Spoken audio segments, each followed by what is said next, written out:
बिहार की सभाओं में उमड़ी भीड़ कुछ कहती है। ये तेजस्वी की लोकप्रियता का संकेत है या नीतीश से मोहभंग का इशारा। नमस्कार, आजाद सिपाही विशेष में आपका स्वागत है। मैं हूं राकेश सिंह। राजनीतिक रूप से देश के सबसे संवेदनशील राज्य बिहार में विधानसभा चुनाव का दूसरा चरण मंगलवार को पूरा होगा। इसके साथ ही राज्य की 243 में से 165 सीटों पर जनता का फैसला ईवीएम में कैद हो जाएगा। तीसरे चरण का मतदान 7 नवंबर को है। पिछले सवा महीने से चल रहे चुनाव प्रचार अभियान के दौरान एक बात साफ तौर पर नजर आई कि इस बार चुनावी सभाओं में उमड़ी भीड़ के मामले में राजद के युवा नेता तेजस्वी यादव बाजी मार ले गए। यदि चुनावी सभाओं में उमड़ी भीड़ से जीत हार तय होती तो तेजस्वी कम से कम नीतीश कुमार से बहुत आगे रहे। ये बात दिगर है कि सभाओं की भीड़ और वास्तविक मतदान में बहुत अंतर होता है, लेकिन इस भीड़ का संदेश साफ है कि बिहार में नीतीश कुमार से लोगों का तेजी से मोहभंग हो रहा है। केवल सभाओं में भीड़ ही नहीं, फेसबुक जैसे सोशल मीडिया प्लेटफॉर्म पर भी तेजस्वी ने नीतीश को पीछे छोड़ दिया है। चुनावी सभाओं में भीड़ का उमड़ना आखिर क्या संदेश देता है? क्या यह सिर्फ तेजस्वी की बढ़ती लोकप्रियता का संकेत है या फिर नीतीश कुमार से लोगों का वाकई मोहभंग हो रहा है?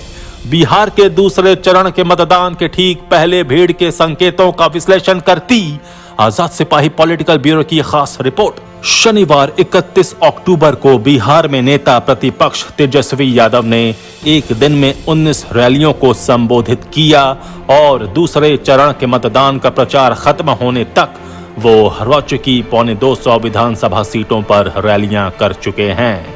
उनकी रैलियों का कार्यक्रम तय करने वाली टीम के अनुसार 5 नवंबर तक वो राज्य की 243 में से 225 सीटों तक पहुंच जाएंगे। ये वाकई एक अजूबा है, लेकिन इससे भी बड़ा आश्चर्य इस बात का है कि तेजस्वी की रैलियों में जमकर भीड़ उमड़ रही है और इस भीड़ से संकेत मिल रहा है कि पिछले 15 साल से बिहार में सत्तारूढ़ एनडीए की चुनावी नाव हिचकोले खा रही है। चुनावी राजनीति के जानकार कहते हैं कि चुनावी रैलियों में उमड़ी भीड़ से लोकप्रियता का अंदाजा नहीं लगाया जा सकता, लेकिन हिंदी पट्टी के राज्यों में ये कथन पूरी तरह लागू नहीं होता। खासकर बिहार जैसे राजनीतिक रूप से संवेदनशील राज्य में, जहां वोट केवल किसी चेहरे की लोकप्रियता पर नहीं डाला जाता, रैलियों की भीड़ और वास्तविक मतदान में बहुत अधिक अंतर नहीं होता। शायद इसलिए बिहार के चुनाव को देश के दूसरे हिस्सों के चुनाव से अलग माना जाता है। बहरहाल बिहार में दूसरे चरण के मतदान के चुनाव प्रचार खत्म होने तक राजद नेता तेजस्वी यादव ने जितनी रैलियां की हैं और उनमें से हर एक में जो भीड़ उमड़ी है उसका क्या मतलब निकाला जाए, ये एक बड़ा सवाल है। मीडिया संस्थानों द्वारा कराए गए जनमत सर्वेक्षण से एनडीए को दोबारा सत्ता में लौटने के संकेत मिले हैं, लेकिन क्या इस बार भी 2015 की कहानी दोहराई जाएगी? बिहार में 2015 के चुनाव परिणाम के दिन शुरू में भाजपा को जीत की तरफ आगे बढ़ने की बात कही जा रही थी, लेकिन आधे घंटे में ही परिदृश्य बदल गया और महागठबंधन ने बहुमत हासिल कर लिया था। पिछले सवा महीने से बिहार में चुनाव प्रचार चल रहा है और यदि सभी दलों की रैलियों को मिला दिया जाए तो इसकी संख्या 350 के आसपास पहुंचती है। इनमें सबसे अधिक तेजस्वी ने की है और स्वतंत्र आकलन कहते हैं कि भीड़ भी उनकी रैलियों में ही सबसे अधिक रही। यहां तक कि उनकी रैलियों में तो राहुल गांधी और नीतीश कुमार से भी अधिक भीड़ थी। तो इस भीड़ का संकेत केवल ये है कि तेजस्वी की लोकप्रियता में बहुत तेजी से इजाफा हुआ है। निश्चित रूप से ऐसा नहीं है। बिहार में 15 साल तक सत्ता में रहे नीतीश कुमार ने बहुत अच्छा काम किया है। एक समय उन्होंने बिहार की विकास दर को राष्ट्रीय औसत से भी अधिक कर दिखाया था। पिछले 15 साल में बिहार ने कई उपलब्धियां हासिल की हैं, लेकिन 2015 का चुनाव जीतने के बाद नीतीश का महागठबंधन से अलग होना और फिर 5 साल के दौरान हुई गड़बड़ियों ने उनकी छवि को व्यापक नुकसान पहुंचाया है। बिहार में पहले चरण के मतदान से 10 दिन पहले जो सर्वेक्षण कराया गया उसमें 31% लोगों ने नीतीश कुमार को अभी बेहतरीन मुख्यमंत्री माना। लेकिन एक खास बात यह रही कि 27% लोग तेजस्वी यादव को भी मुख्यमंत्री पद के काबिल समझने लगे। सर्वे के मुताबिक तेजस्वी यादव नीतीश कुमार के एकदम करीब और चिराग पासवान और सुशील मोदी जैसे नेताओं से काफी आगे निकल चुके हैं। सर्वे का ये निष्कर्ष साबित करता है कि तेजस्वी यादव ने अपने खिलाफ बनाई गई धारणा को तोड़ दिया है।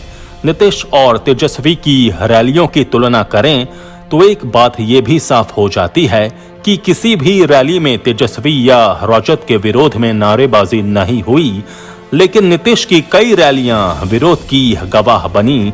इससे लगता है कि बिहार की जनता का नीतीश कुमार से पूरी तरह मोह भंग हो गया है और इसका खामियाजा उन्हें चुनाव में उठाना पड़े तो इसमें किसी को आश्चर्य नहीं होना चाहिए। जहां तक मुद्दों की बात है तो इस बार भी ये बाजी नीतीश कुमार के हाथों से निकलती दिख रही है। विपक्ष खासकर तेजस्वी यादव ने रोजगार और पलायन को जिस तरह मुख्य मुद्दा बनाया है, नीतीश कुमार के लिए इसका जवाब देना मुश्किल हो रहा है। उनकी सहयोगी भाजपा ने जरूर 19 लाख लोगों को नौकरी देने का वादा किया है, लेकिन लोग 15 साल तक सत्ता में भागीदार रही भाजपा से ये सवाल कर रहे हैं कि इतने दिनों तक उसने क्या किया। ये सवाल मौजूद भी है और बिहार में बदलाव का बड़ा संकेत भी। बिहार की जनता की असली मंशा क्या है ये तो 10 नवंबर को पता चलेगा, लेकिन फिलहाल इतना तो कहा ही जा सकता है कि नीतीश के लिए मामला उतना आसान नहीं रह गया है। उनके सुशासन का नारा उत्तर बिहार के जल जमाव वाले क्षेत्रों में डूबती दिख रही है, तो मध्य और पूर्व बिहार में बाहर से लौटे प्रवासी कामगारों के पैरों की धूल में गायब होती दिख रही है। इसलिए तेजस्वी की रैलियों में उमड़ी भीड़ का संकेत समझना बहुत मुश्किल नहीं रह गया है। आजाद सिपाही में अभी इतना ही। खबरों की और भी अधिक जानकारी के लिए आप पढ़ते रहिए अपना लोकप्रिय दैनिक अखबार आजाद सिपाही। आप हमारे इस YouTube चैनल को जरूर सब्सक्राइब करें। आप हमारे Facebook पेज को भी जरूर लाइक करें। जुड़े रहिए आजाद सिपाही के साथ। धन्यवाद।